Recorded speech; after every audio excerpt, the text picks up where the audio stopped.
যেই প্রতীকীতে আমাদের যে সংগঠন সমাজতান্ত্রিক ছাত্রফ্রন্টের 41তম প্রতিষ্ঠা বার্ষিকীতে উপস্থিত সভাপতি এবং আলোচক বৃন্দ এবং যারা শুনছেন শ্রোতা তাদের সবাইকে অভিনন্দন জানাচ্ছি।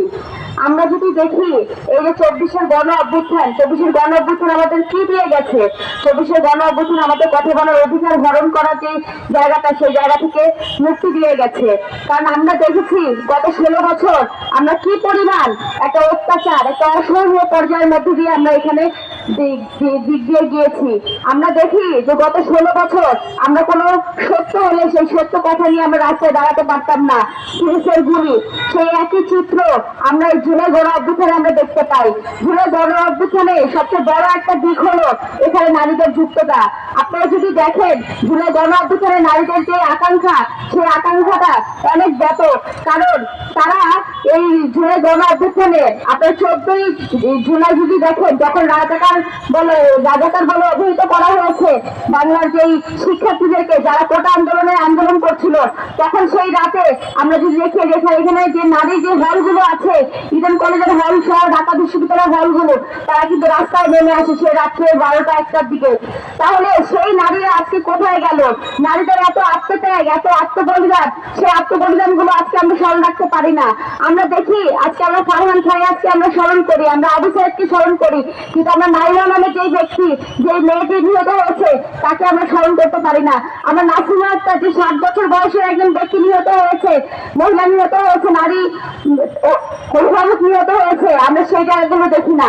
আমরা দেখি না যে এখানে নারীদেরকে নিয়ে কোনো আলাপ আলোচনা হবে। আমরা দেখি যে সব জায়গায় নারীদেরকে একটা টোকেন পার্টিসিপেট হিসেবে এখানে পার্টিসিপেশন করার দিক থেকে আমরা এটা দেখি যে এখানে নারীদেরকে নিয়ে যে একটা আলাপ আলোচনা করা, মানে কেমন সমাজ চাই, একটা নারী বান্ধব একটা সমাজ ব্যবস্থা গড়ে তোলার যে জায়গাগুলো আমরা এখানে দেখি, সেই জায়গাগুলো কিন্তু আমরা 24 পরবর্তীতে আমরা দেখছি না। যে মিছিলে প্রথমে কাতারে নারীরা থাকতো এবং তারপরে ভাইদের, তারপরে আবার নারীরা থেকে ভাইদেরকে শেল্টার দিয়েছে, কিন্তু একইভাবে 24-এর গণ অভ্যুত্থানের পরবর্তী পিরিয়ডে আমরা এগুলো আর দেখছি না। আমরা দেখছি এখানে কিভাবে নারীদেরকে একের পর এক পিছনে ধরিয়ে দেওয়া হচ্ছে এবং এই নারীদেরকে যে ভূমিকাগুলো আছে সেই ভূমিকাগুলো এখানে কোনোভাবে তুলে ধরা হচ্ছে না।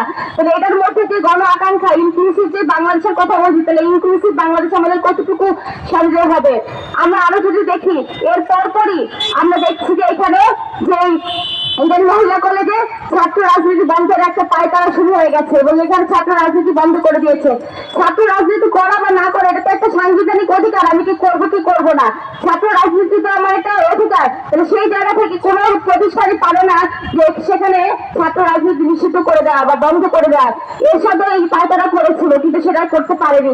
যুগে যুগে আমরা দেখেছি যারাই যখন এই সরকারে আসে তারাই তখন হচ্ছে এক ধরনের ভূমিকা পালন করার চেষ্টা করে, এক ধরনের নেগেটিভ ভূমিকা পালন করার চেষ্টা করে। সেই ভূমিকার মধ্যে দিয়ে এখানে যেই ছাত্র সংগঠন গুলো আছে যেগুলো ছাত্রদের দাবি নিয়ে কথা বলে, ছাত্রদের কথা বলে, সেই শক্তিগুলোকে তারা হচ্ছে কিভাবে আড়াল করবে সেই চেষ্টাটাই কিন্তু দিন শেষে এখানে করতে থাকে। তাই আমরা বলতে চাই আমাদের সংগঠনের পক্ষ থেকে নারীদেরকে আড়াল করলে চলবে না, বা সংগঠন বন্ধ করেও এই আয়োজন সম্ভব নয়। তাই আমি বলতে চাই যে অবশেষে যে আমাদের যে জুলাই গণ অভ্যুত্থানে যারা আহত নিহত হয়েছে তাদের সুষ্ঠু তালিকা প্রণয়ন করে তাদেরকে অবিলম্বে নিয়ে আসা, তাদেরকে সামনে মানে তাদেরকে আহত নিহত যারা হয়েছে তাদেরকে সুস্থ চিকিৎসার আওতায় নিয়ে আসা এবং নিহত পরিবারগুলোকে সামনে নিয়ে আসা। এবং আরেকটার উপর বলতে চাই, যেটা বলে আমি শেষ করতে চাই, যে গণ আন্দোলন যে গণ আকাঙ্ক্ষা, সেই গণ আকাঙ্ক্ষা বাস্তবায়নের জন্য আমাদের সবার যেই যে চাহিদাগুলো, সেই চাহিদাগুলো যাতে আমরা মিট আপ করতে পারি সেই আহ্বান ব্যক্ত করে আমি আমার বক্তব্য শেষ করছি। সবাইকে ধন্যবাদ।